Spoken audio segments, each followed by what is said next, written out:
What's going on, everyone? This is Kevin here, coming at you with my hands-on and first impressions video of the Samsung Galaxy A16 5G. So without further ado, let's get started.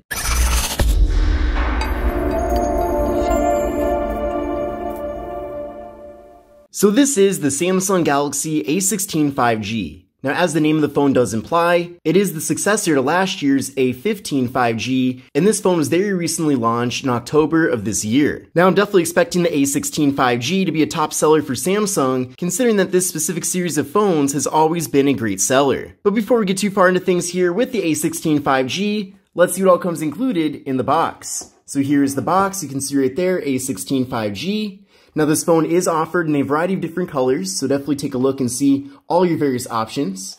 But we'll open this up here, and honestly there's not a whole lot included. We're just getting this packet here, and then there is a SIM card removal tool. And then further in here, we have a double-sided USB-C cable for charging and data transfer. And then we're also getting some literature here as well. Now, I already did an unboxing of this device on my TikTok, so if you're not following me on TikTok, definitely give me a follow. But that video has already reached 80,000 views, so clearly there's a lot of interest in this device. Now, the phone, to my understanding, has not officially launched in the US. I did buy this phone on eBay, and this is the global model of it. However, it's almost completely inevitable that this phone will be launching in the US at some point, most likely sooner than later. But again, there's been a lot of enthusiasm about this device all over the world, at least based on how much interest my video about this on my TikTok has been getting. Now, I think there's a really good reason why this phone is so popular. The main reason, of course, is because we're getting a lot here for the money. This is one of the more entry-level devices from Samsung, but despite all of that, we're getting a lot of really awesome features, and many aspects of this device are actually pretty high-end.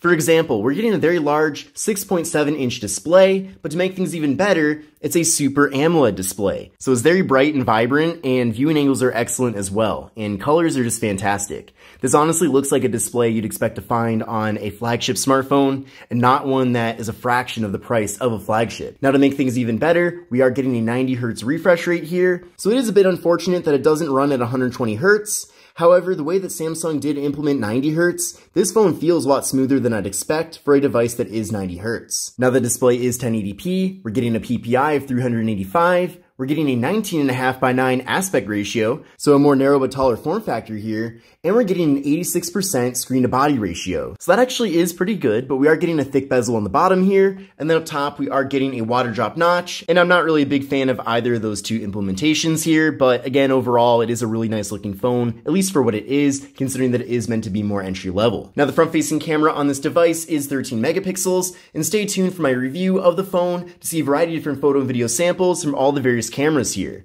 but I'm definitely pretty optimistic. Now, another impressive thing too is that this device actually features 128 gigabytes of storage, and in addition to that, it comes with microSD card expansion.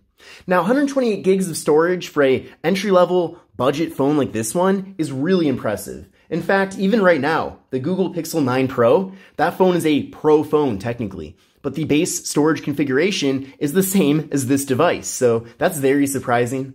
And then of course microSD card expansion, you can't even find that with the flagship in 2024, so the fact that we're getting that here is really nice to see. Now there is no wireless charging, so that is a bit unfortunate, but to be expected for a phone in this segment. And then with this device, we're getting face unlock as well as a side-mounted fingerprint sensor. So that fingerprint sensor is really fast and responsive. I do prefer for it to be in display, but again, for a phone in this series, it's totally fine having it here on the power button, and it is at least fast. Now on the back of the device, we have a triple camera setup, so we're getting a 50 megapixel main camera, a 5 megapixel ultra wide angle camera, and then a 2 megapixel macro camera. And then I'll head over to the camera app right now and show you how that looks, but here's the selfie camera right there, there's me. I like how you can crop out a little bit too if you want to take a group selfie.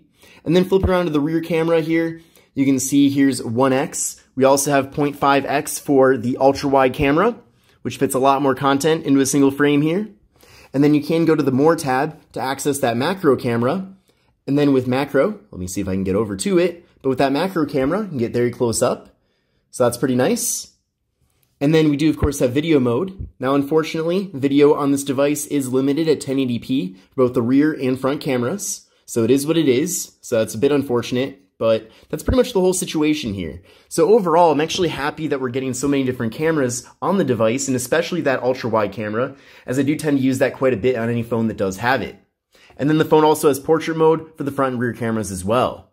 Now internally here with the phone, we're getting 6 GB of RAM, and depending on what region you're in, the processor could be different, either the Samsung Exynos 1330 or the MediaTek Dimensity 6300. But this is the Exynos version of the device, and here are the benchmark scores I got using Geekbench 6. So these are actually pretty impressive scores, again, for a budget phone, so certainly keep that in mind, and if you want to run this test on your current phone and compare your scores to these, then that might give you a little bit of a better indication on how the A16 5G does measure up in performance. Combining this with 6 GB of RAM really gives us a great combination here, and again, I've been very happy in the performance of this device. Of course, I have to use it a bit more to get a real idea of the actual performance, but so far so good. Everything runs very smoothly, and even the setup process, which on budget phones sometimes isn't the best, was actually quite smooth. And with this device, we're getting a 5,000 mAh internal battery, so very large battery, and another thing I really like is that we're getting 25-watt fast charging, which is actually pretty impressive for a budget phone. So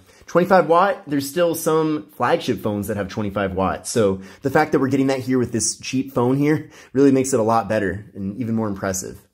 Now the device does come with Android 14 out of the box, so unfortunately no Android 15. However, this device will be getting 6 years of updates, and we are expecting to get One UI 7 along with Android 15 very shortly. That should come out in the early spring. I'm hoping for either February or March, but we'll have to see what happens. And then with this phone, we are getting NFC, which could be different based on the region, but this version of the phone does have NFC, so I can use it for tap and pay. But overall, I'm very excited here about the Samsung Galaxy A16 5G. I think this phone, again, is going to be a great seller. Every generation of this specific part of the A series has always sold really well all over the world. In fact, this phone easily could be a top 10 seller in the entire world, so that's quite a bit in itself. But again, as I mentioned before, if you are looking for bonus content about this device, give me a follow on TikTok and Instagram, as I am making unique content on those platforms that you won't find here. But I hope you enjoyed my hands-on and first impressions video of the Samsung Galaxy A16 5G. If you enjoyed it, definitely give the video a thumbs up. But this is Kevin here, and I will see you in the next one. Take care and have a great rest of your day.